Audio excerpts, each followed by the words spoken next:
ಗೋವಿನಕೋವಿ ಹಾಲಸ್ವಾಮಿ ಮಠದಲ್ಲಿ ನಡೆದಿರುವಂತಹ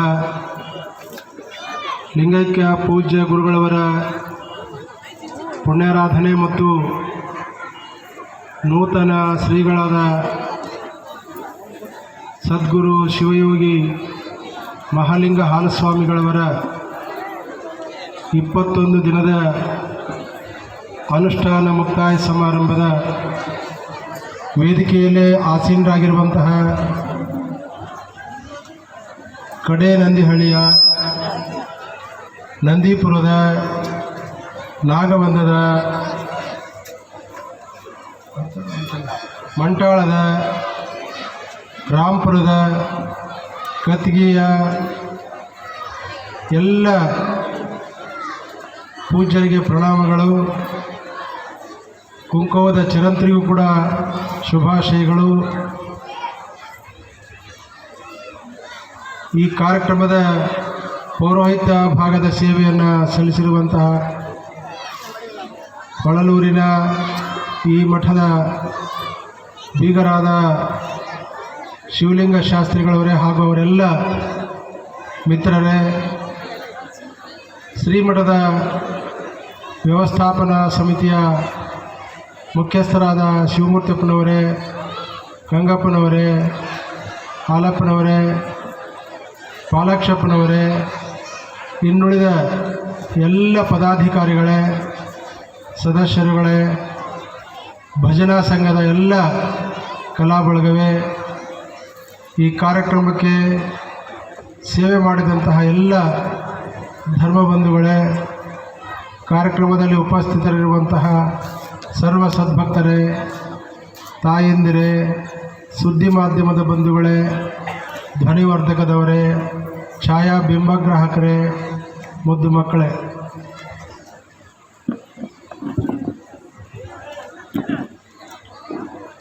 ಬಹಳಷ್ಟು ಸಮಯದಿಂದ ತಾವೆಲ್ಲ ವೇದಿಕೆಗೆ ಭೂಷಣಪ್ರಾಯರಾಗಿ ಕುಳಿತುಕೊಂಡು ಕಾರ್ಯಕ್ರಮಕ್ಕೆ ಶೋಭೆಯನ್ನು ತಂದಿದ್ದೀರಿ. ಅದಕ್ಕಾಗಿ ನಿಮಗೆಲ್ಲರಿಗೂ ಹಾರ್ದಿಕ ಅಭಿನಂದನೆಗಳನ್ನು ಸಲ್ಲಿಸಬೇಕಾಗ್ತದೆ. ಸಭೆಗೆ ಸಭಿಕರಿಲ್ಲದೆ ಹೋದರೆ ಸಭೆ ಭೂಷಣಪ್ರಾಯವಾಗಿರುವುದಿಲ್ಲ. ನಮ್ಮ ಜಗನ್ನಾಥ ಎಲ್ಲರನ್ನ ನಗೆಗಡಲಿನಲ್ಲಿ ತೇಲಿಸಿದ್ದಾನೆ. ಮತ್ತು ನಮ್ಮ ಶಿಕ್ಷಕರಾಗಿರುವಂಥವರು ಉತ್ತಮವಾದ ನಿರೂಪಣೆ ಮಾಡಿದ್ದಾರೆ ಸಿದ್ದೇಶ್ವರವರು. ಇಷ್ಟೆಲ್ಲ ಕಾರ್ಯಕ್ರಮಕ್ಕೆ ಇಷ್ಟೆಲ್ಲ ಜನರು ಕೂಡ ಬೇಕಾಗ್ತದೆ. ಪೂಜ್ಯರು ಹಿಂದೆ ಇದ್ದಂತಹ ತಾಯಂದಿರು ನೆನೆಸ್ಕೊಂಡ್ರು. ಇವತ್ತಿನ ತಾಯಂದಿರು ಯಾರು ಅನ್ನುವಂತಹದ್ದನ್ನು ಅಂತರಾಳದ ಮಾತುಗಳೊಂದಿಗೆ ಗುರು ಶಿಷ್ಯರ ಬಾಂಧವ್ಯವನ್ನು ವೇದಿಕೆಯಲ್ಲಿ ಹಂಚಿಕೊಂಡಿದ್ದಾರೆ. ಶ್ರೀಮಠದ ಸೇವಾಕರ್ತರೇ ನಮಗೆ ತಂದೆ ತಾಯಿಗಳಿದ್ದ ಹಾಗೆ ಅನ್ನುವಂತಹದ್ದು. ಈ ರೀತಿಯ ಅವಿನಾಭಾವ ಸಂಬಂಧ ಮಠದ ಶ್ರೇಯಸ್ಸಿನಲ್ಲಿ ಅಡಗಿದೆ ಅನ್ನುವಂತಹದ್ದನ್ನು ನಾವೆಲ್ಲರೂ ಭಾವಿಸ್ಕೊಳ್ಬೇಕಾಗ್ತದೆ. ನಮ್ಮ ಶಿವಮೂರ್ತಿಯಪ್ಪ ವೇದಿಕೆಗೆ ಬರದೇ ಹೋದಾಗ ಗುರುಗಳು ಎಷ್ಟು ರೀತಿಯ ಸಂಕಟವನ್ನು ಅನುಭವಿಸ್ತಾ ಇದ್ರು ಅಂತ ಕೇಳಿದ್ರೆ, ವೇದಿಕೆಗೆ ಬೇಗ ಬರಬೇಕು ಅಂತ ಹೇಳ್ತಾ ಇದ್ರು. ಅಷ್ಟು ಹಚ್ಕೊಂಡಿರ್ತಕ್ಕಂಥ ಗುರುಗಳು ಯಾರಾದರೂ ಇದ್ದರೆ ನಮ್ಮ ಗೋವಿನಕೋವಿಯ ಬೃಹನ್ಮಠದ ಪೂಜ್ಯರು ಅನ್ನುವಂತಹದ್ದು. ತಾಯಿಯ ಸ್ವರೂಪವನ್ನು, ತಾಯಿಯ ಮಮತೆಯನ್ನು ಕಮಿಟಿಯವರಲ್ಲಿ ಕಾಣ್ತಾ ಇದ್ದಾರೆ ಅನ್ನುವಂಥದ್ದು. ಹಾಗೆಯೇ ಕಮಿಟಿಯವರು ಕೂಡ ಗುರುವನ್ನು ತಂದೆಯ ಸ್ವರೂಪದಲ್ಲಿ ಕಾಣ್ತಾ ಇದ್ದಾರೆ. ಈ ರೀತಿಯ ಅವಿನಾಭಾವ ಸಂಬಂಧ ಇದ್ದಾಗ ಮಠ ತಂತಾನೇ ಅಭಿವೃದ್ಧಿಯನ್ನು ಹೊಂದಲಿಕ್ಕೆ ಸಾಧ್ಯವಾಗ್ತದೆ. ಇಲ್ಲಿ ಪೂಜ್ಯರು ಗುರುಗಳ ಅನುಷ್ಠಾನದ ಬಗ್ಗೆ, ವ್ಯಕ್ತಿತ್ವ ವಿಕಸನಕ್ಕೆ ಏನೆಲ್ಲ ಸಾಧನೆ ಬೇಕು ಅನ್ನುವಂತಹದ್ದನ್ನು ಕಡೇನಂದಿಹಳ್ಳಿಯ ಮತ್ತು ನಂದೀಪುರದ ಶ್ರೀಗಳವರು ಉತ್ತಮವಾದ ವಿಚಾರಗಳನ್ನು ವೇದಿಕೆಯಲ್ಲಿ ವ್ಯಕ್ತಪಡಿಸಿದ್ದಾರೆ. ಆ ಮಾತುಗಳು ಎಷ್ಟು ಜನರು ಅರ್ಥ ಮಾಡಿಕೊಂಡ್ರೆ ಗೊತ್ತಿಲ್ಲ. ಒಂದು ಸರಳವಾಗಿ ನಾವೆಲ್ಲರೂ ತಿಳಿದುಕೊಳ್ಬೇಕು. ಮಠಕ್ಕೆ ಭಾಳಷ್ಟು ಜನ ಬರ್ತಾ ಇರ್ತೀರಿ. ಹಿರಿಯರು ಬರ್ತಾರೆ, ಗುರುಗಳೊಂದೇ ಹೇಳ್ತಾರೆ, ಬುದ್ಧಿ ನಮ್ಮ ಸೊಸೆ ನನಗೆ ಎಂದೂ ಕೂಡ ಸಾಥ್ ಕೊಡ್ತಾ ಇಲ್ಲ ಅನ್ನುವಂತಹ. ಮತ್ತೊಮ್ಮೆ ಸೊಸೆ ಬರ್ತಾಳೆ, ಬುದ್ಧಿ ಮತ್ತೆ ನಾನು ಏನು ಮಾಡಿದ್ರು ಕೂಡ ಸಹಿಸ್ಕೊಳ್ಳೋದಲ್ಲ ಅನ್ನುವಂತಹದ್ದು. ಅತ್ತೆ ಸೊಸೆಯನ್ನು, ಸೊಸೆ ಅತ್ತೆಯನ್ನು, ಹೀಗೆ ಒಬ್ಬರಿಗೊಬ್ಬರು ಅಲ್ಲಿ ಬಾಂಧವ್ಯವನ್ನು ಬೆಸೆದುಕೊಳ್ಳಾರ್ದೇ ಒಬ್ಬರ ಮೇಲೆ ಒಬ್ಬರು ಮೂದಲಿಸುವುದನ್ನು ನಾವು ಕಾಣ್ತಾ ಇರ್ತೀವಿ. ಇದಕ್ಕೆ ಪರಿಹಾರ ಏನು ಮಾಡಬೇಕು ಅನ್ನುವಂತಹದ್ದನ್ನು ನಮ್ಮನ್ನು ಕೇಳಿದಾಗ ಅವರಿಗೆ ಒಂದು ಸಲಹೆಯನ್ನು ನಾವು ಕೊಡಲಿಕ್ಕೆ ಇಷ್ಟಪಡ್ತಾ ಇದ್ವಿ. ಈಗಲೂ ಸಹ ಅದೇ ಸಲಹೆಯನ್ನು ಕೊಡ್ತೀವಿ. ನಿಮಗೆಲ್ಲ ನಿಮ್ಮ ಮನೆಯಲ್ಲಿ ಜಗಳ ಆಯಿತು ಅಂತ ಕೇಳಿದಾಗ ಜಗಳವನ್ನು ನಿರ್ಮೂಲನೆ ಮಾಡ್ಕೊಳ್ಳೋದು ಹೇಗೆ? ನಿಮ್ಮ ಮನೆಗೆ ನಿಮ್ಮ ಸೊಸೆ ಬೈತಾ ಇರ್ತಾಳೆ, ಅಥವಾ ಅತ್ತೆ ಬೈತಾ ಇರ್ತಾಳೆ, ಮಾವು ಬೈತಾ ಇರ್ತಾನೆ, ಗಂಡ ಬೈತಾ ಇರ್ತಾನೆ, ಯಾರೋ ಒಟ್ಟು ಬೈತಾ ಇರ್ತಾರೆ ಅನ್ನುವಂತಹದ್ದು ಅಲ್ಲಿ ನೆನಪಿಸ್ಕೊಳ್ರಿ. ಆ ನೆನಪಿಸ್ಕೊಂಡಾಗ ಒಂದು ಸರಳವಾದ ಸೂತ್ರ ನಿಮ್ಮ ಬದುಕಿನಲ್ಲಿ ಅಳವಡಿಸ್ಕೊಂಡ್ರೆ ಸಮಸ್ಯೆಗೆ ಪರಿಹಾರ ಅನ್ನುವಂತಹದ್ದು. ಈ ಪರಿಹಾರ ಆಸ್ಪತ್ರೆಯಲ್ಲಿ ಸಿಗೋದಿಲ್ಲ, ಈ ಪರಿಹಾರ ಅಂಗಡಿಯಲ್ಲಿ ಸಿಗೋದಿಲ್ಲ, ಈ ಪರಿಹಾರ ನಿಮ್ಮಲ್ಲಿಯೇ ಸಿಗುತ್ತದೆ ಅನ್ನುವಂಥದ್ದು. ಈ ಜಗಳದಿಂದ ದೂರ ಆಗಬೇಕು, ಸಮಸ್ಯೆಯಿಂದ ದೂರ ಆಗಬೇಕಾದ್ರೆ ಏನು ಮಾಡಿದ್ರೆ ಈ ಸಮಸ್ಯೆ ದೂರ ಮಾಡ್ಕೊಳ್ಳೋಕ್ಕೆ ಸಾಧ್ಯ? ಇಷ್ಟೇ ಸರಳವಾದ ಸೂತ್ರ ಏನು ಅಂತ ಕೇಳಿದ್ರೆ, ಅಲ್ಲಿ ಗಂಡ ಬೈತಾ ಇದ್ದಾನೆ. ಜಗಳ ಅಂತಂದರೆ ಒಬ್ಬರು ಬೈತಾ ಇದ್ದಾಗ ಮತ್ತೊಬ್ಬರು ಬೈಲಿಕ್ಕೆ ಪ್ರಾರಂಭ ಆಯ್ತು ಅಂತಂದರೆ ಅದು ವಿಕೋಪಕ್ಕೆ ಹೋಗ್ತದೆ ಅನ್ನುವಂತಹದ್ದು. ಅದರಿಂದ ಭಾಳಷ್ಟು ಸಮಸ್ಯೆಗಳು ಉದ್ಭವ ಆಗ್ತವೆ ಅನ್ನುವಂಥದ್ದು. ಆ ಸಮಸ್ಯೆಗಳನ್ನು ಕಂಟ್ರೋಲ್ ಮಾಡಬೇಕು, ಆ ಸಮಸ್ಯೆಗಳನ್ನು ಪರಿಹಾರ ಮಾಡಿಕೊಳ್ಬೇಕು. ಹೇಗೆ ಮಾಡಿದ್ರೆ ಆ ಸಮಸ್ಯೆ ಪರಿಹಾರ ಆಗ್ತದೆ? ಸರಳ ಸೂತ್ರ ಏನು ಅಂತ ಕೇಳಿದ್ರೆ, ಒಬ್ಬರು ಬೈತಾ ಇದ್ದಾರೆ, ಯಾರೋ ಒಬ್ಬರು ಬೈತಾ ಇದ್ದಾರೆ, ಏನೋ ಒಂದು ಕಾರಣಕ್ಕಾಗಿ ಬೈತಾ ಇದ್ದಾರೆ ಅಂತ ತಿಳ್ಕೊಳ್ಳೋಣ. ಬೈತಾ ಇದ್ದಾಗ ನೀವು ಪ್ರತಿಯಾಗಿ ಬೈಲಿಕ್ಕೆ ಹೋಗಬೇಡ್ರಿ. ಎರಡು ಸೂತ್ರಗಳನ್ನು ಅನುಸರಿಸ್ರಿ. ಒಂದು ಸೂತ್ರ ಮೌನವಾಗಿರೋದು. ಅವ್ರು ಎಷ್ಟರ ಬೈಲಿ, ಎಷ್ಟು ಕೆಟ್ಟ ಶಬ್ದಗಳು ಬಯಸಿದ್ರು ಕೂಡ ಪ್ರತಿಯಾಗಿ ಆ ಶಬ್ದಗಳನ್ನು ಪುನರ್ ಬಳಕೆ ಮಾಡಿಕೊಳ್ಬೇಡ್ರಿ. ಇದು ಹೇಗೆ ಸಾಧ್ಯ ರೀ? ಅಷ್ಟಕ್ಕೊಂದು ನನಗೆ ನಮ್ಮ ತಂದೆ ನಡೆದು ಬೈತಿರ್ತಾನೆ, ತಾಯಿಯಿಂದ ಬೆಳೀತಿರ್ತಾನೆ, ಅದನ್ನೆಲ್ಲ ನಾವು ಸಹಿಸ್ಕೊಳ್ಳೋದು ಹೆಂಗೆ ಅಂತ ಕೇಳಿದ್ರೆ, ಪರಿಹಾರ ಮಾಡಿಕೊಳ್ಬೇಕಾದ್ರೆ ಆ ಸೂತ್ರ ಅನಿವಾರ್ಯ ಅನ್ನುವಂಥದ್ದು. ಯಾಕೆ ಅಂತ ಕೇಳಿದ್ರೆ, ಅದನ್ನು ಬೆಳೆಸ್ಕೊಂಡು ಹೋದರೆ ಬದುಕು ಭಾಳ ಕ್ಲಿಷ್ಟ ಆಗ್ತದೆ. ಆ ಸಮಸ್ಯೆಗೆ ಪರಿಹಾರ ಕಂಡುಕೊಳ್ಳಿಕ್ಕೆ ಅಸಮರ್ಥರಾಗಿಬಿಡ್ತೀವಿ. ಹಾಗಾಗಿ ಒಂದನೇ ಸೂತ್ರ ಏನು? ಯಾವ ಸೂತ್ರ? ಮೌನವೇ. ಅದಕ್ಕಾಗಿ ಮೌನವೇ ಆಭರಣ.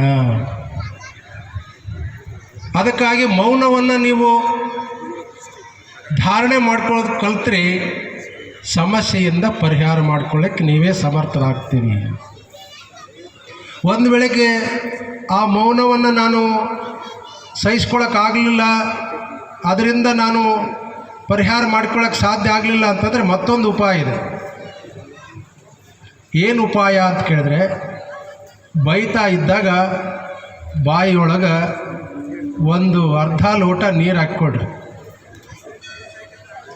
ಆ ನೀರು ಕುಡಿಬೇಡ್ರಿ, ನೀರು ಉಗುಳಬೇಡ್ರಿ.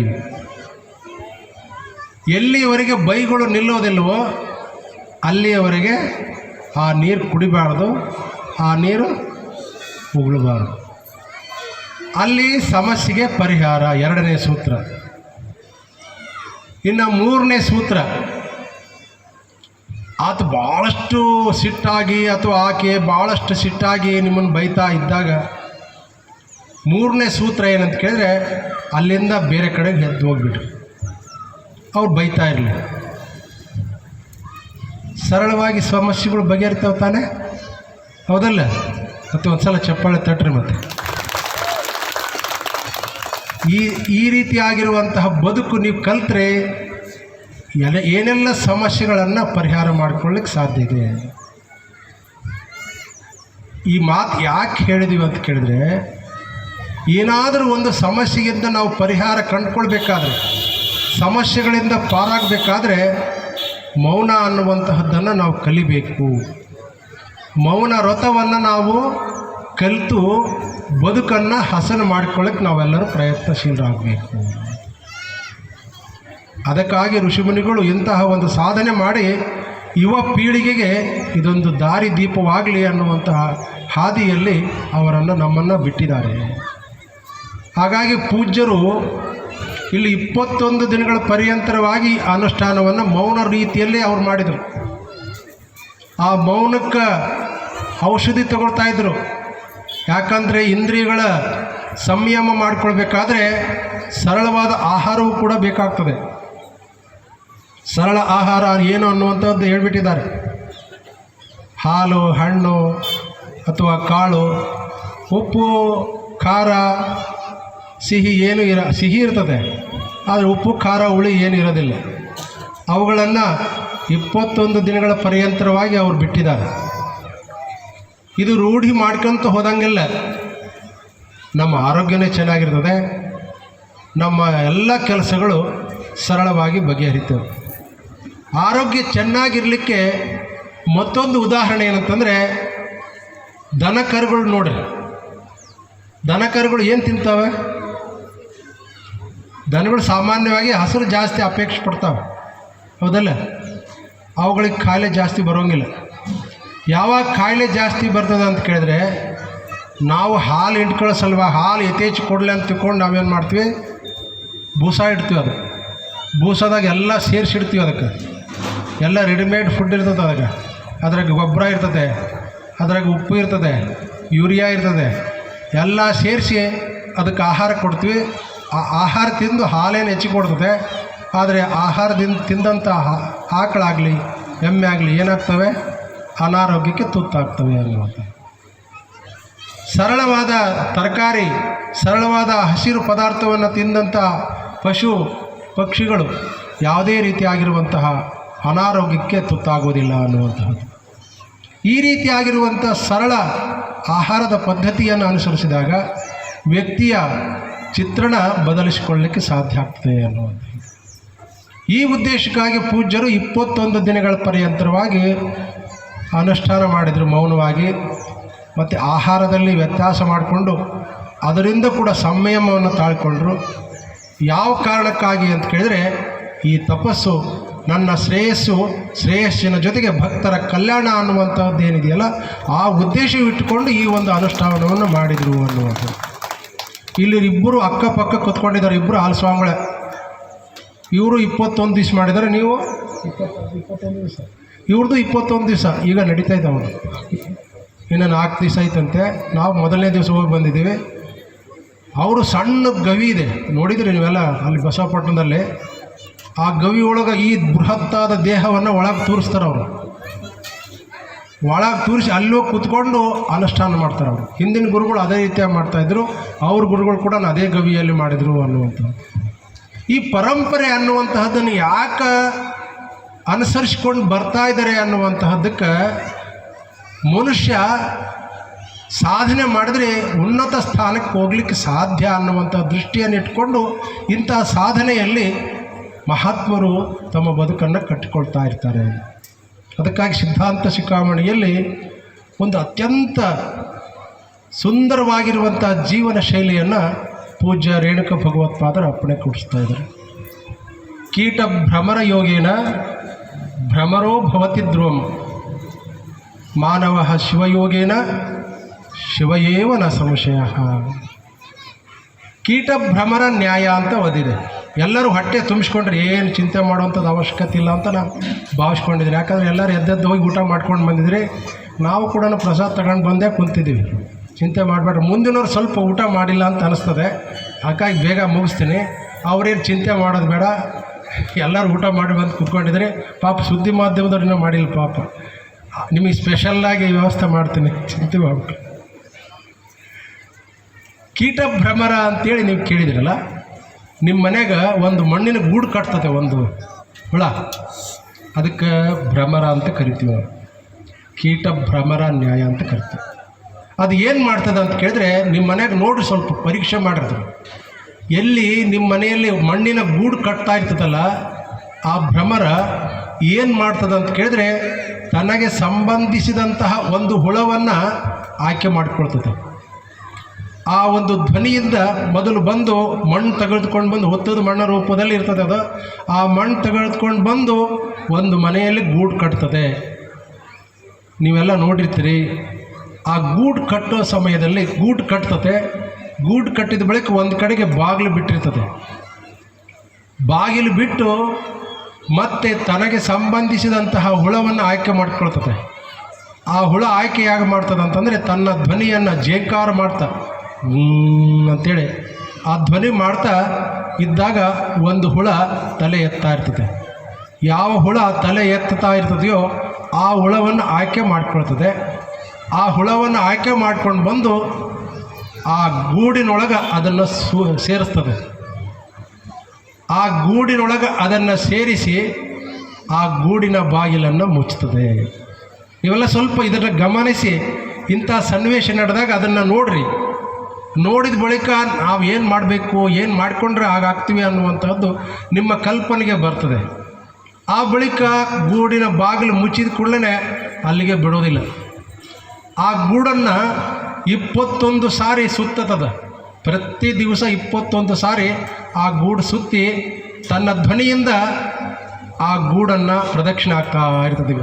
ಭೂ ಅಂತೇಳಿ ಅದು ಧ್ವನಿ ಮಾಡ್ತಾ 21 ಸಾರಿ ಆ ಗೂಡನ್ನು ಸುತ್ತಿ ಹೋಗ್ತದೆ.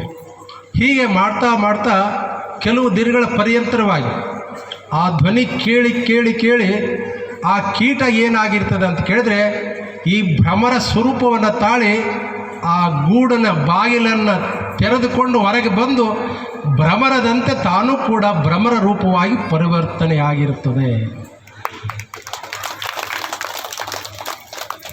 ಆ ಭ್ರಮರ ರೂಪ ಪರಿವರ್ತನೆಯಾಗಿ ಕೀಟ ಭ್ರಮರದಂತೆ ಹೇಗಾಗ್ತದೆಯೋ ಹಾಗೆ ಮನುಷ್ಯ ಪ್ರತಿನಿತ್ಯ ಆ ಶಿವನಾಮ ಸ್ಮರಣೆ ಮಾಡ್ತಾ ಹೋದಂತೆಲ್ಲ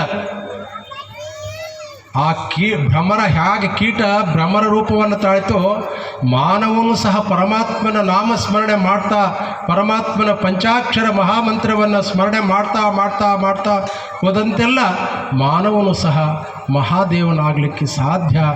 ಆದ್ದರಿಂದ ಮಹಾದೇವನಲ್ಲಿರುವಂಥ ಗುಣಗಳು ನಮಗೆ ಬರಬೇಕಂತಂದರೆ ಮಾನವ ಮಹಾದೇವನ ಸ್ವರೂಪವಾದಾಗ ಆ ಮಹಾದೇವನ ಲಕ್ಷಣಗಳು ನನ್ನಲ್ಲಿ ಬರ್ತವೆ. ಲೋಕ ಕಲ್ಯಾಣವನ್ನು ಬಯಸಲಿಕ್ಕೆ ಸಾಧ್ಯವಾಗ್ತದೆ. ಈ ದಿಶೆಯಲ್ಲಿ ನಮ್ಮ ಋಷಿಮುನಿಗಳು ಇಂಥ ಪರಂಪರೆಯನ್ನು ಹಾಕಿ ಈ ಅನುಷ್ಠಾನದ ಪರಂಪರೆಯನ್ನು ನಮ್ಮ ಸ್ವಾಮಿ ಪರಂಪರೆಗೆ ಬಿಟ್ಟು ಹೋಗಿದ್ದಾರೆ. ಅಂಥ ಪರಂಪರೆಯಲ್ಲಿ ಯುವ ಪೀಳಿಗೆ ಆ ಸಾಧನೆಯನ್ನು ಮಾಡಿಕೊಂಡು ಬರ್ತಾ ಇದೆ. ಅದರಿಂದ ಲೋಕ ಕಲ್ಯಾಣವನ್ನು ಉಂಟು ಮಾಡಲಿಕ್ಕೆ ಸಾಧ್ಯವಾಗ್ತದೆ. ಯಾವ ವ್ಯಕ್ತಿ ಸದಾಕಾಲ ಪಂಚಾಕ್ಷರ ಮಹಾಮಂತ್ರವನ್ನು ಸ್ಮರಣೆ ಮಾಡ್ತಾ ಮಾಡ್ತಾ ಮಾಡ್ತಾ ಹೋದಂತೆಲ್ಲ ಶಿವನ ಸ್ವರೂಪವನ್ನೇ ಹಾಕ್ತಾನೆ.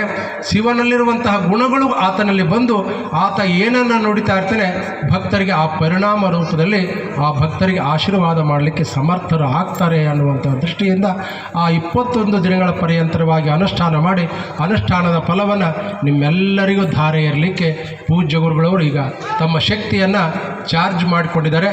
ಆ ಶಕ್ತಿಯ ಲಾಭವನ್ನು ಯಾರು ಮಾಡಿಕೊಳ್ಬೇಕು ಅಂತ ಕೇಳಿದರೆ ನೀವೆಲ್ಲರೂ ಸೇರಿಕೊಂಡು ಆ ಗುರುವಿಗೆ ಶರಣಾಗತರಾದರೆ ಆ ಗುರು ಅಂತಃಕರಣ ಪೂರಿತವಾಗಿರುವಂಥ ಆಶೀರ್ವಾದವನ್ನು ಮಾಡಿ ನಿಮ್ಮೆಲ್ಲರಿಗೂ ಆಶೀರ್ವಾದವನ್ನು ಮಾಡಲಿಕ್ಕೆ ತಯಾರಾಗಿರ್ತಾರೆ ಅನ್ನುವಂತಹದ್ದನ್ನು ಈ ಸಂದರ್ಭದಲ್ಲಿ ತಿಳಿಸುತ್ತಾ, ಅಂಥ ಸಾಧನೆ ಮಾಡಿರ್ತಕ್ಕಂಥ ಪೂಜ್ಯರು ಇನ್ನೂ ಅನೇಕ ಯೋಜನೆಗಳನ್ನು ಹಾಕ್ಕೊಂಡಿದ್ದಾರೆ.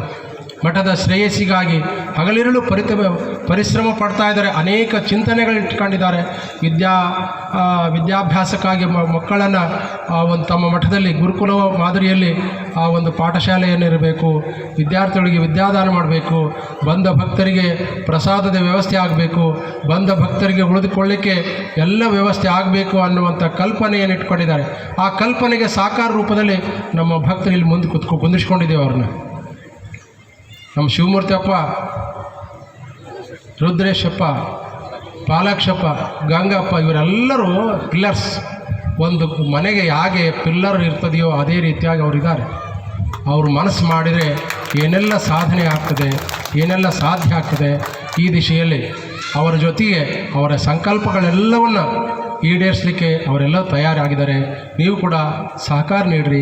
ಸಹಕಾರ ಎಲ್ಲಿವರೆಗೆ ಸಿಗ್ತದೆಯೋ ಅಲ್ಲಿವರೆಗೆ ಗುರುಗಳು ಆಗಿರ್ತಕ್ಕಂಥವ್ರು ದುಡ್ಲಿಕ್ಕೆ ಸಮರ್ಥರಾಗಿರ್ತಾರೆ, ದುಡ್ಲಿಕ್ಕೆ ಮುಂದೆ ಬರ್ತಾ ಇರ್ತಾರೆ. ಇವತ್ತು ಈ ಪೂಜ್ಯರು ಗೋವಿನಕೋವಿ ಮಠಕ್ಕೆ ಬಂದ ಬಳಿಕ ಅನೇಕ ರೀತಿಯ ಪ್ರಗತಿಪರ ಚಿಂತನೆಯನ್ನು ಇಟ್ಟುಕೊಂಡು ಮುಂದೆ ಸಾಗ್ತಾ ಇದ್ದಾರೆ. ಆ ಚಿಂತನೆಗೆ ಪೂರಕವಾಗಿರುವಂಥ ವಾತಾವರಣ ನೀವೆಲ್ಲರೂ ಕಲ್ಪಿಸಿಕೊಡಬೇಕು ಅನ್ನುವಂಥ ಮಾತನ್ನು ತಿಳಿಸುತ್ತಾ, ಪಕ್ಕದಲ್ಲಿರುವಂತಹ ಕಡೆ ನಂದಿಹಳ್ಳಿಯ ಪೂಜ್ಯರು, ಒಮ್ಮೆ ಯಾರಾದರೂ ಹೋಗಿ ಕಡೆ ನಂದಿಹಳ್ಳಿಗೆ ನೋಡ್ರಿ. ಒಬ್ಬ ವ್ಯಕ್ತಿ ಏನು ಮಾಡಲಿಕ್ಕೆ ಸಾಧ್ಯ ಅನ್ನುವಂತಹದ್ದನ್ನು ನೋಡಿದರೆ ಅರ್ಥ ಆಗಿಬಿಡ್ತದೆ. ಎಷ್ಟು ಗುಡ್ಡದಲ್ಲಿ ಒಂದು ಬೃಹತ್ತಾದ ಶಿಲಾ ಮಠವನ್ನು ಕಟ್ಟಿದ್ದಾರೆ. ಅವರು ರೇವಣಸಿದ್ದೇಶ್ವರ ಮಠವನ್ನು ಕಟ್ಟಿದ್ದಾರೆ. ಅವರು ಕೂಡ ವರ್ಷಾನುಗಟ್ಟಲೆ ತಪಸ್ಸು ಮಾಡಿದರು. ಆಹಾರವನ್ನು ಬಿಟ್ಟು, ನಿರಾಹಾರಿಗಳಾಗಿ, ಅಲ್ಪಾಹಾರಿಗಳಾಗಿ, ನಿದ್ರೆಯನ್ನು ಬಿಟ್ಟು ಇಷ್ಟೆಲ್ಲ ತ್ಯಾಗ ಯಾರಿಗಾಗಿ ಅಂತ ಕೇಳಿದರೆ ಸಮಾಜಕ್ಕಾಗಿ, ಸಮಾಜದ ಶ್ರೇಯಸ್ಸಿಗಾಗಿ. ಒಬ್ಬ ಸ್ವಾಮಿ ಇಷ್ಟೆಲ್ಲ ಕೆಲಸ ಮಾಡ್ತಾರೆ ಅಂತಂದರೆ ಸ್ವಾಮಿಗೆ ಶಕ್ತಿ ಯಾರು ಅಂತ ಕೇಳಿದರೆ ಭಕ್ತರೇ ಶಕ್ತಿಯಾಗಿ ನಿಂತಾಗ ಆ ಗುರು ಇನ್ನೂ 100 ಕಾಲ ಕೆಲಸ ಮಾಡಲಿಕ್ಕೆ ಆ ಮನಸ್ಸು ಮಾಡ್ತಾನೆ ಅನ್ನುವಂಥದ್ದು. ಅದೇ ರೀತಿಯಾಗಿ ಪಕ್ಕದಲ್ಲಿ ನಂದೀಪುರದ ಶ್ರೀಗಳು ಮೂರ್ತಿ, ವಾಮನ ಮೂರ್ತಿಯಾಗಿದ್ದರೂ ಕೂಡ ಹಿರಿದಾದ ಆಲೋಚನೆಗಳನ್ನು ಇಟ್ಕೊಂಡು ಮಠದ ಶ್ರೇಯಸ್ಸನ್ನು ಬಯಸ್ತಾ ಇದ್ದಾರೆ. ಹಾಗೆಯೇ ನಮ್ಮ ನಾಗವಂದದ ಹೊರಗಿನ ಮಠದ ಪೂಜ್ಯರು, ಅವರು ಕೂಡ ಅನುಷ್ಠಾನ ಮೂರ್ತಿಗಳು. ಮಂಟನಾಳದ ಪೂಜ್ಯರು ಕೂಡ ಅವರು ಅನುಷ್ಠಾನ ಮೂರ್ತಿಗಳು. ರಾಂಪುರದ ಬೃಹನ್ ಮಠದ ಬೃಹತ್ ಮೂರ್ತಿಗಳು ಕೂಡ ಅನುಷ್ಠಾನ ಮೂರ್ತಿಗಳು. ಚೆನ್ನಪ್ಪ ಸ್ವಾಮಿ ಮಠದ ಮೂರ್ತಿಗಳು ಅನುಷ್ಠಾನ ಮೂರ್ತಿಗಳು. ಕುಂಕೋದ ಚರಂತರು ಇವಾಗ ಅನುಷ್ಠಾನ ಮಾಡಕತ್ಯಾರ. ಅವರು ಸುಂದರವಾದ ಮಠ ಕಟ್ಸ್ಯಾರ. ಹಿಂದೆ ಗುರುಗಳು ಭಾಳ ಚೆಂದಾಗಿದ್ದಂಥ ಗುರುಗಳು ಅವರು ಲಿಂಗೈಕ್ಯರಾದ ಬಳಿಕ ಆ ಮಠ ಭಾಳಷ್ಟು ಹೀನ ಸ್ಥಿತಿಗೆ ಬಂದಿತ್ತು. ಈಗ ಒಳ್ಳೆ ಸುಂದರವಾದ ಮಠ ಕಟ್ಸ್ಯಾರ. ಮತ್ತು ನೀವು ಕೂಡ ಅಲ್ಲಿಗೆ ಹೋಗಿ ಬಂದು ಅವರ ಆಶೀರ್ವಾದವನ್ನು ಪಡೆದುಕೊಳ್ತಾ ಇದ್ದೀರಿ. ಅಲ್ಲಿ ಕೂಡ ಗುರುಗಳ ಗದ್ದಿಗೆ ಕಟ್ಟಿಸಿದ್ದಾರೆ. ಎಲ್ಲ ಗುರುಗಳು ಸಮಾಜದ ಚಿಂತನೆ ಮಾಡ್ತಾಯಿದ್ದಾರೆ. ಭಕ್ತರು ಅದಕ್ಕೆ ಎಲ್ಲ ರೀತಿಯ ಪೋಷಕಾಂಶಗಳನ್ನು ಕೊಟ್ಟರೆ ಮಠಗಳು ಚೆನ್ನಾಗಿ ಬೆಳ್ತಾವೆ, ನಿಮ್ಮೆಲ್ಲರ ಸಂಕಲ್ಪ ಈಡೇರ್ತದೆ ಅನ್ನುವಂಥ ಮಾತು ತಿಳಿಸ್ತಾ, ಮತ್ತೊಂದು ಪ್ರಮುಖವಾದ ವಿಷಯ, ನಮ್ಮ ಶ್ರೀಮಠದ ಪರಂಪರೆ ಅತ್ಯಂತ ಶ್ಲಾಘನೀಯವಾಗಿರುವಂಥ ಪರಂಪರೆ. ಆ ಪರಂಪರೆಯನ್ನು ಚಾಚೂ ತಪ್ಪದಂತೆ ಪಾಲಿಸಿಕೊಂಡು ಬರ್ತಕ್ಕಂಥದ್ದು ಭಕ್ತರ ಕರ್ತವ್ಯ, ಹಾಗೆ ಗುರುಗಳ ಕರ್ತವ್ಯ. ನಾವು ಕೇಳಿದ್ವಿ ಎಲ್ಲ ಪರಂಪರೆಯಂತೆ ನಡೀತಾ ಇದೆ ಅನ್ನೋದು ಕೇಳಿದಾಗ ಗುರುಗಳು ಹೇಳಿದರು, ಇಲ್ಲ ಬುದ್ಧಿ ಒಂದು ಕೆಲಸ ಆಗ್ತಾಯಿಲ್ಲ ಅಂತಂದರು. ಏನು? ಮುಳುಗದ್ದಿಗೆ ಆಗ್ತಾಯಿಲ್ಲ ಅಂತಂದರು. ಯಾಕೆ ಬಿಟ್ರಿ ಅಂತ ಕೇಳಿದ್ವಿ. ಇಲ್ಲ, ಅದು ಲಕ್ಷ್ಮೀನಾರಾಯಣ ಸ್ವಾಮಿ ಅಪ್ಪಣೆ ಆಗಿದ್ದಿಲ್ಲ ಅನ್ನುವಂಥದ್ದನ್ನು ಹೇಳಿದ್ರು. ಯಾಕೆ ಆಗಲಿಲ್ಲ ಅಂತ ಕೇಳಿದಾಗ, ಇಲ್ಲ ಚಿಕ್ಕ ಸ್ವಾಮಿಗಳಿದ್ದಾರೆ, ಸ್ವಲ್ಪ 1 ವರ್ಷ ಬಿಟ್ರಿ ಅಂತ ಹೇಳಿದ್ದಾರೆ ಅಂತಂದು. 1 ವರ್ಷ ಬಿಡ್ರಿ ಅಂತ ಹೇಳ್ಯಾರ, ಶಾಶ್ವತವಾಗಿ ಬಿಡ ಅಂತಲೇ ಹೇಳಿಲ್ಲಲ್ಲ. ಹಾಗಾಗಿ ಈ ವರ್ಷ ಆ ಸ್ವಾಮಿ ಅಪ್ಪಣೆ ಆಗ್ತದೆ, ನೀವು ಮುಂದಿನ ಯಾವಾಗ ಅದು ಶಿವರಾತ್ರಿಯಲ್ಲಿ ಮುಳುಗದ್ದಿಗೆ ಆಗ್ತಿರ್ತದೆ, ಆ ಮುಳುಗದ್ದಿಯ ಪರಂಪರೆಯನ್ನು ಮುಂದುವರಿಸ್ಕೊಂಡು ಬರಬೇಕು ಅನ್ನುವಂಥ ಮಾತನ್ನು ಅವ್ರಿಗೆ ಹೇಳಿದ್ವಿ. ಅವರು ಕೂಡ ಒಪ್ಕೊಂಡಿದ್ದಾರೆ. ಇನ್ನು ನಮ್ಮ ಶಿವಮೂರ್ತಿಯಪ್ಪ, ನೋಡಪ್ಪ ನೀವೆಲ್ಲರೂ ಕೂಡ್ಕೊಂಡು ಆ ಕೆಲಸವನ್ನು ಲಕ್ಷ್ಮೀ ನರಸಿಂಹ ಸ್ವಾಮಿ ಅಪ್ಪಣೆ ಆಗಂಗ ನೀವೆಲ್ಲರೂ ಆ ಸ್ವಾಮಿಗೆ ನಡ್ಕೊಳ್ರಿ. ಆ ಪರಂಪರೆಯನ್ನು ಮುಂದುವರಿಸ್ಕೊಂಡು ಬರ್ರಿ. ಏನೇನು ಪರಂಪರೆ ಇದೆಯೋ ಆ ಪರಂಪರೆಯನ್ನು ಚಾಚೂ ತಪ್ಪದಂತೆ ಪಾಲಿಸ್ಕೊಂಡು ಬರ್ತಕ್ಕಂಥದ್ದು ಶಿಷ್ಯರ ಕರ್ತವ್ಯ, ಗುರುವಿನ ಆದ್ಯ ಕರ್ತವ್ಯ. ಈ ಕರ್ತವ್ಯಗಳನ್ನು ನೀವೆಲ್ಲರೂ ಶ್ರದ್ಧಾಭಕ್ತಿಯಿಂದ ನೆರವೇರಿಸಿಕೊಡಬೇಕು ಅನ್ನುವಂಥ ಮಾತನ್ನು ಈ ಸಂದರ್ಭದಲ್ಲಿ ತಿಳಿಸುತ್ತಾ, ಎಲ್ಲರಿಗೂ ಮತ್ತೊಮ್ಮೆ ಶುಭವನ್ನು ಹಾರೈಸಿ, ನಮ್ಮ ಹೊನ್ನಾಳಿ ಶ್ರೀಮಠದಲ್ಲಿ ದಿನಾಂಕ 1ನೇ ತಾರೀಕಿನಂದು ಅಮಾವಾಸ್ಯೆಯ ಕಾರ್ಯಕ್ರಮ, ಆ ಕಾರ್ಯಕ್ರಮದಲ್ಲಿ ಲಕ್ಷದೀಪೋತ್ಸವ ಕಾರ್ಯಕ್ರಮ ಕೂಡ ಇರ್ತದೆ. ಆ ಕಾರ್ಯಕ್ರಮಕ್ಕೆ ತಾವೆಲ್ಲರೂ ಬರಬೇಕು ಅನ್ನುವಂಥ ಆಹ್ವಾನವನ್ನು ನಿಮಗೆಲ್ಲರಿಗೂ ಕೊಡುತ್ತಾ, ಆ ಕಾರ್ಯಕ್ರಮಕ್ಕೆ ನೀವೆಲ್ಲರೂ ಬನ್ನಿರಿ, ಗುರುಕೃಪೆಗೆ ಪಾತ್ರರಾಗ್ರಿ. ಈ ಕಾರ್ಯಕ್ರಮಕ್ಕೆ ಈಗ ಆ ಲಕ್ಷ್ಮೀ ನರಸಿಂಹಸ್ವಾಮಿ ದೇವರನ್ನು ತೆಗೆದುಕೊಂಡು ಬರ್ರಿ. ಯಾರು ಕಾರ್ಯಕರ್ತರಿದ್ದೀರಿ ಆ ಸ್ವಾಮಿಯ ಪಲ್ಲಕ್ಕಿಯನ್ನು ತೆಗೆದುಕೊಂಡು ಬರ್ರಿ. ಹಾಗೆ ಗುರುಗಳ ಪಲ್ಲಕ್ಕಿ, ಪಾದಕೆ ಪಲ್ಲಕ್ಕಿಯನ್ನು ತೆಗೆದುಕೊಂಡು ಬರ್ರಿ. ಗಂಗಪ್ಪ ಅವ್ರು ಬಂದು ಆ ಪಾಲಿಕೆಯನ್ನು ತೆಗೆದುಕೊಂಡು ಬರ್ರಿ, ಅಪ್ಪಣೆಯನ್ನು ಕೇಳಿ ಆ ಸ್ವಾಮಿಯ ಅಪ್ಪಣೆಯಂತೆ ಅವರು ಒಂದು ಅನುಷ್ಠಾನವನ್ನು ಮುಂದುವರಿಸ್ತಾರೆ. ನೀವೆಲ್ಲರೂ ಈ ಒಂದು ಕಾರ್ಯಕ್ರಮದಲ್ಲಿ ಪಾಲ್ಗೊಂಡಿದ್ದಕ್ಕೆ ಆ ಪರಮ ದಯಾಳ ಪಾರ್ವತಿ ಪರಮೇಶ್ವರರ ರೇಣುಕಾದಿ ಪಂಚಾಚಾರ್ಯರ ಬಸವಾದ ಶರಣರ ಕೃಪೆ ಸದಾ ಇರಲಿ ಅನ್ನುವಂತಹ ನುಡಿಗಳನ್ನು ನುಡಿದು ಆಶೀರ್ವಚನಕ್ಕೆ ವಿರಾಮವನ್ನು ಕೊಡ್ತಾ ಇದ್ದೀವಿ. ಓಂ ಶಾಂತಿ ಶಾಂತಿ ಶಾಂತಿ.